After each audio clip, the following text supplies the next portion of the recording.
Programang ito ay rated SPG. Striktong patnubay at gabay ng magulang ang kailangan. Maaaring may masiselang tema, lengguwahe, karahasan, sexual, horror o droga na hindi angkop sa mga bata.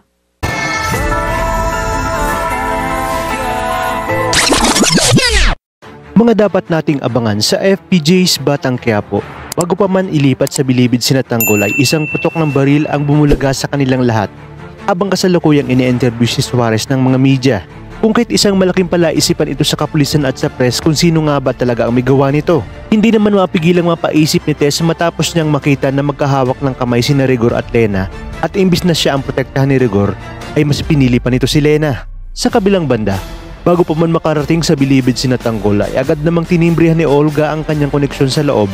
Siya nga rin si Gerardo upang sabihin na paparating na ang isa sa may malaking atraso sa kanya na nagangalang Jesus Nazareno de Magiba alias Tanggol.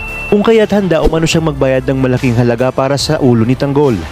Dagdag pa ni Olga na kinakailangan umano iparanas nila kay Tanggol ang impyerno sa loob ng bilibid hanggang sa magmakaawa umano itong patay na lang dahil sa paulit-ulit na pagpapahirap sa kanya.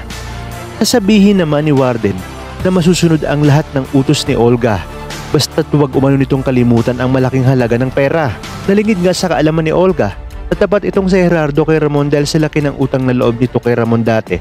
Kaya naman tatawagan niya si Ramon nang hindi nalalaman ni Olga upang itanong kung alam daw ba nito na inutusan siya ni Olga na dalhin sa kanya ang ulo ng isang Jesus Nazareno de Magiba alias Tanggol.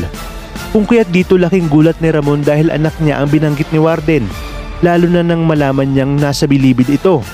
At dahil sa mga nalaman ni Ramon ay agad niyang nakumpirma kay Warden na ito pala ang kamukha niya na minsan niya nang nakaenkwentro sa hotel dahil sa paghablot ka ng kanyang briefcase at nasisiguro niya umano ng 100% na ito ang kanyang tunay na anak at nabilog ang kanyang ulo ni na Olga at David dahil sa mga palabas nito. Ngunit isang malaking katanungan kung magagawa kaya ni Ramon na aminin kay Tanggol na siya ang tunay nitong ama sa oras na malaman niya na si Mokang pala ang dahilan kung bakit nakulong si Tanggol para maipampaopera kay Mang Marsing kung kahit alam niyang kamumuhian siya nito pag nagkataon.